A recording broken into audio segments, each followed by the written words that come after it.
state that when it comes to presidential electoral politics, it doesn't actually get talked about too much, but it is a very interesting state and I think plays a very interesting role in electing the president of the United States. That state I'm talking about is going to be the state of Maine, and it's for electoral votes. Now, like some of my past videos with Arizona and New Hampshire, I'm going to be going over some past election results of Maine and breaking down the state county by county. But I also just wanted to quickly mention that Maine is one of two states, the other being Nebraska, that elects its president by having two electoral votes for the state winner, the overall winner of the state itself. And it also goes by congressional district. So you have the two electoral votes for the winner of the state. You have the candidate that wins the first district gets one electoral vote, and the candidate that wins the second district wins one electoral vote. So it's the only two states, Maine and Nebraska, are the only two states to do it.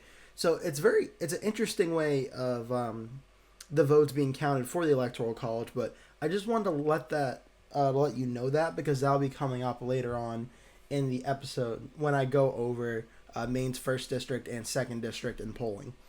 But that being said, the state of Maine in 2020, it voted for Joe Biden for 53% to 44% of the vote for Donald Trump. And this is a state that you would think, when you think of Maine, especially you think of New England, it's a very Democratic area and region. And aside from New Hampshire, there really hasn't been many Republican chances of winning New England for a while.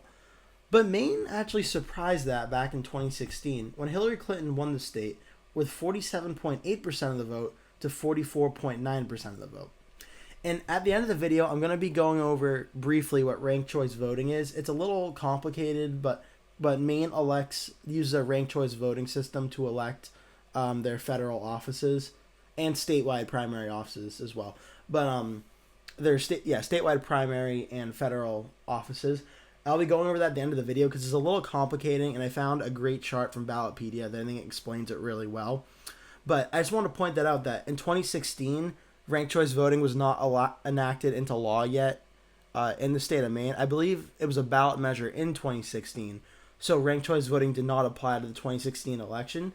It did apply to the 2020 election, but due to Joe Biden getting above 50% on the first ballot of the first round of voting, ranked choice voting was not necessary because Biden won with a 50% majority outright. Again, if you're confused, don't worry. I'm going to go over that at the end of the video, try to clear up any questions today. So, Joe Biden, 53.1%. Donald Trump got 44%. So what happened here?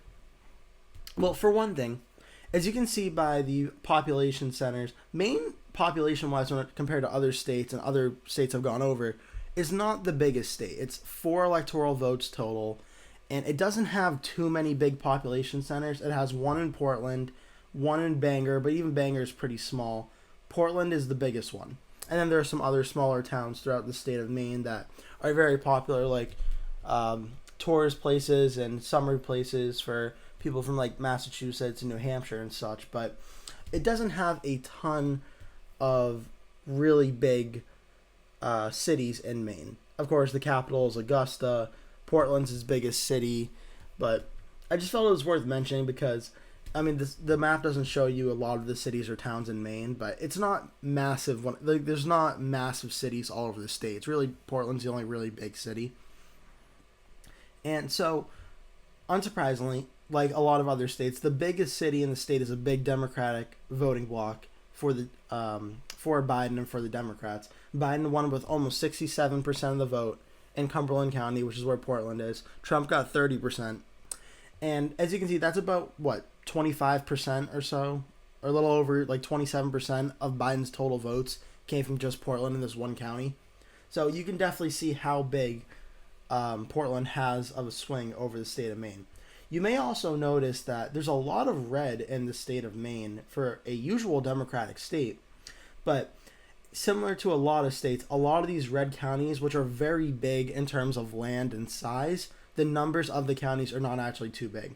Like a few tens of thousand votes, tens of thousands of votes, few thousand votes, tens of thousands, few thousand, tens of thousands, tens of thousands, tens of thousands.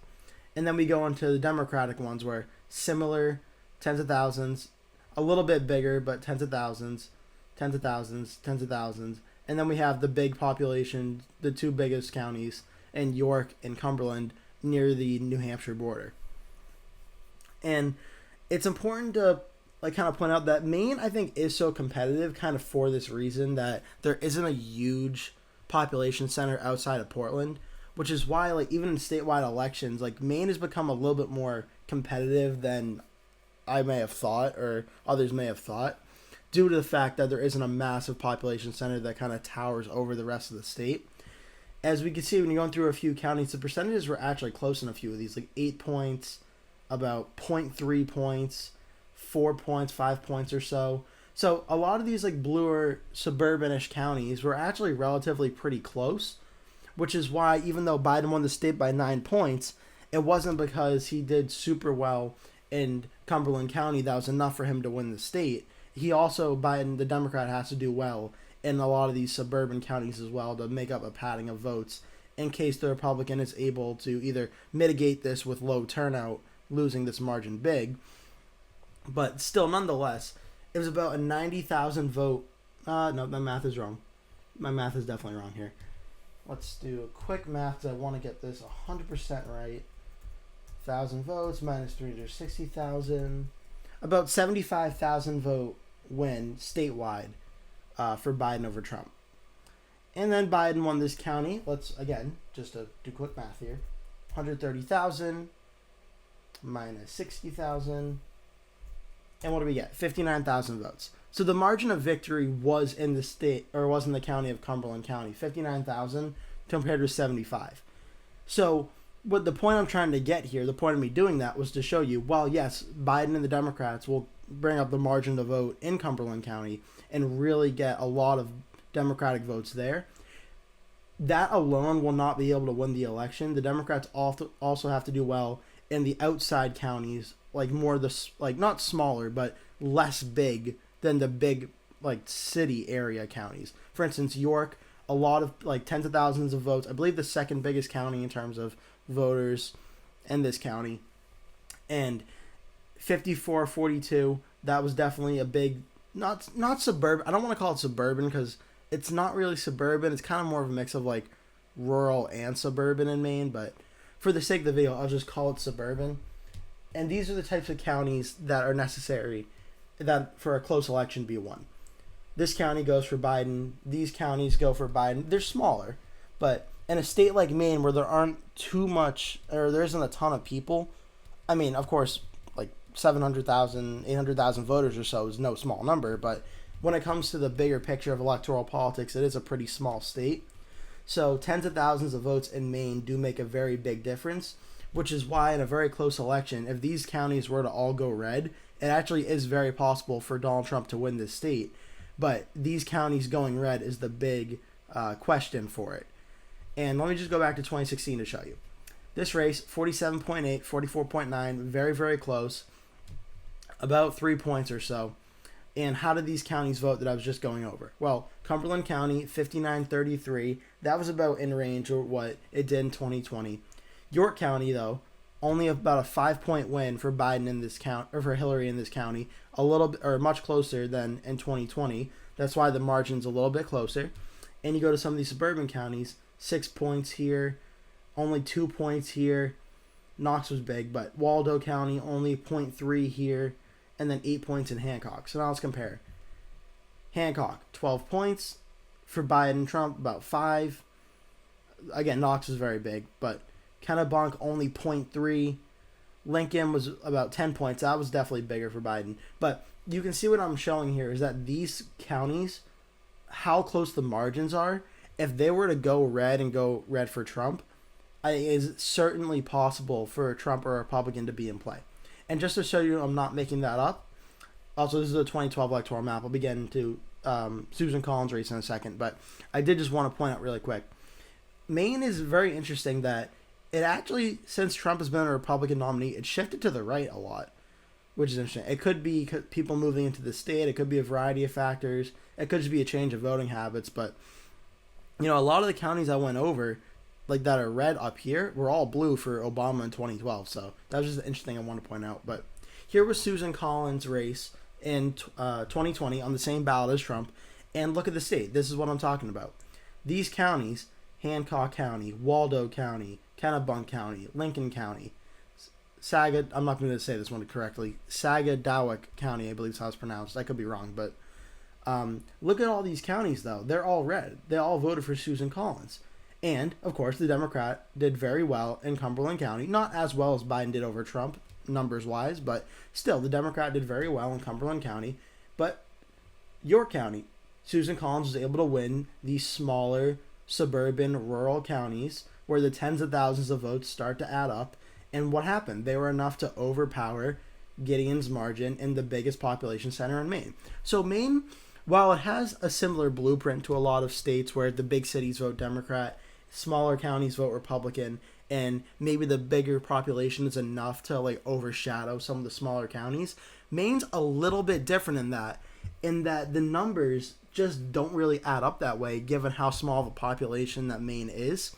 If a Republican like Susan Collins or, for the sake of argument, Donald Trump is able to win, say, York County, win Sagadawick County, win Lincoln County, and put up good numbers in these places, it's not inconceivable to imagine the Republican or Trump winning the state of Maine. The only problem is Susan Collins has been around Maine politics a lot longer than Trump. She's a lot more moderate than Trump. And to a lot of New Hampshire voters and New Hampshire, well, Republican and Democratic voters who may vote for Susan Collins, because New Hampshire Republicans typically tend to be more moderate, and there tend to be a lot more independent in New Hampshire states that usually vote Democrat, but you'll see every now and again Republicans who are more moderate, like Susan Collins in Maine, or Charlie Baker, or Scott Brown in Massachusetts. They're able to sometimes like pull off like an out of nowhere win because independents and moderates feel comfortable voting for them, that they're not going to be like on the extreme side of their party. Trump, you can't really make that argument so much, at least for Maine statewide as a whole. But when it comes to the 2nd Congressional District, you may be able to make that argument. So the state of Maine as a whole. So Maine implements a ranked choice voting system where I'm going to be going over that again in a few minutes. But basically how it works is for the candidate to win, they have to get above 50% of the vote. They have to win a majority of the vote. Unlike other states where whoever gets the most votes wins the state, Maine requires that in the federal races, president, Senate, House of Representatives, the winning candidate must get 50% of the vote or more. So how this works is, and I'll be going over the chart. Actually, let's do the chart now to clear things up. So say candidate A is Joe Biden and candidate B is Donald Trump. Candidates C, D, E, and F are all candidates who did everything right legally, are on the ballot, maybe with the Libertarian Party or Green Party, Constitution Party, etc. And the way that a state like Maine works is the candidate of all the registered candidates that finishes last, if no candidate reaches 50% of the vote, that candidate's first choice votes are taken away because they finished last. And when you fill out the ballot, you fill out your 2nd, 3rd, 4th, or 5th choices based on how many people are on the ballot for who you would vote for in that scenario. So let's say candidate F's 2nd choice was Joe Biden. How many people voted for that would be their total for the 2nd choice is then added to Biden's total. That's why you see the 8423 go up to 8816 is some of that candidate's 2nd choice may have been Biden. So their votes go to Biden. And then maybe some of their votes go to Trump. Maybe some people's 2nd choice for that candidate go to Trump, and so on and so forth. If no candidate reaches 50% or more on that round, they do it voting by rounds, then the new candidate, after the one gets eliminated, this one right here, candidate E, they technically finished last because the prior candidate's first round choices were eliminated. So their first choice is now eliminated. And it's the same thing where their 2nd, 3rd, 4th, and 5th choices are added to the candidates above. So now they get more voters in the hopes of getting above 50%. And then same thing with round 4. This candidate, no one reached 50. First choice votes are eliminated. Their 2nd, 3rd, 4th are all added to the total from the prior round in the hopes of getting above 50. This keeps going until there's 3 candidates left where no one reaches 50%. The third candidate's first choice votes are eliminated, and then their second and third choice votes are added, where it's only two candidates left. And as there's only two candidates left, it's pretty much 100% a guarantee there will be a candidate getting above 50%, because at this point all the votes have been added up and there's only two candidates left. So there will definitely be one getting 50% or more. Maine, actually, in 2020, we did not actually have to see this in practice, because as I showed you in the first map, Biden got above 50% outright on the first ballot. He did not have to go through the ranked choice voting process. As did Susan Collins. She got 51% outright on the first ballot. Didn't have to go candidate by candidate to see how it went. 2020, let me go, that's the final one. I want to go after that in a second. Maine in 2024, I'm not sure if we're going to have to see ranked choice voting. I think there's a better chance, that we may see a ranked choice voting system in Maine, where the first round Trump or Biden does not get 50% of the vote. I think it's certainly possible. The only problem with Maine is that there hasn't been a lot of polls released, so we're kind of just going off of like the one poll we do have and just the historical trends and records of Maine, which do show that it will likely be a relatively close race. Trump in this poll is up by 1 point, 390 people, small sample size, but we're pretty much just going off of what we know. And in that, the final round ended up being 51 for Biden, 49 for Trump. If true, this is very close, but again, there's only really one poll, so there's not a ton to look into here. But I also want to talk about, so Maine itself, Maine's state at large, like total vote percentage, may have to go ranked choice voting. It may have to, because when you add up the first district and second district together, and that gets the total state result, that may end up being under 50%. Maine's first district and second district, I think, will be different, though. Maine's first district, if we go back to the map, these are a lot of the blue counties. This is Portland and a lot of the suburban rural areas that vote Democrat. That's what the first district is. This one usually goes Democrat in like the 15 to 20% range. So this one will no doubt go for Joe Biden. However, Maine's District 2 is a county that Trump winning it in 2016, I think it was the first time in a while that a Republican won that county. And it has become a very Republican county. So I would feel pretty much safe saying that Trump will win Maine's second district, and he may not even need ranked choice voting to do it. He might end up needing it, but I think Trump, at the end of the day, will win Maine's second district, which means in 2020 and possibly in 2024 again, Maine's second district is the only part of New England to give a Republican elector for Donald Trump. And unless New Hampshire or the state of Maine flips in 2024, Maine's second district may be again the only Republican elector from New England for Trump.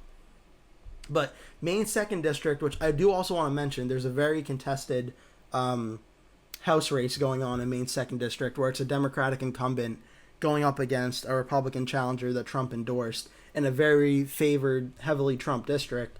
He survived the past few elections, so it's going to be interesting to see how this one goes. But I think Trump will win Maine's second district, and that'll give him one electoral vote. So that's just a quick breakdown of the state of Maine. It's a state that I feel like doesn't get talked about too much in electoral politics, outside of explaining what the ranked choice voting is, or how they split up their electoral votes by congressional district and then state large. And it's a little bit, I won't lie, I found the ranked choice voting thing, trying to explain it, a little bit confusing. And if you're not super politically aware, you may also find it a little bit confusing. So I hope I was able to help explain that too a little bit, because it definitely is something different, and it's a little complicated, especially if you don't know exactly how it works, if you've never seen it before.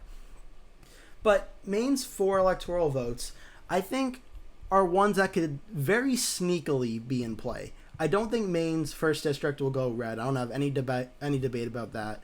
Maine's second district, I feel pretty confident saying it'll be either safe for Trump or likely for Trump. I feel very confident in that. Maine at large is where I'm more looking at, because after ranked choice voting in Maine, I do fully expect Biden to win the state. The question I have is, will he win it by likely, which is in between 5 to 10 points? Will he win it under 5 points and it being in lean? Or super unlikely, will he only win it by a point or two, and will it be tilt? I personally think it'll be somewhere in the likely to lean range, maybe a 51, 49, 52, 48, 53, 47, somewhere in that like 4% to 8% range of margin of victory. But nonetheless, if the election's going very well for Trump, Maine may be a state where if it's super close, that could be an indicator relatively early on that maybe Trump is having a good night. Or on the flip side, if Biden is winning the state statewide by over like 10 or 15 points or something, maybe that's an indicator that Biden's actually starting to overperform a bit. But definitely something to keep an eye on if you're interested, or if you're from the state of Maine, or if you just want to see a little bit more how Maine goes. I think hopefully this video was helpful and useful for you. So that'll do it for today's video. Thank you so much for watching. If you liked it, feel free to give the video a like by clicking the thumbs up button. Please click subscribe to my channel if you are new, and if you like this video, if you want to see more like it. Thank you so much for watching, and I hope to see you in a future video.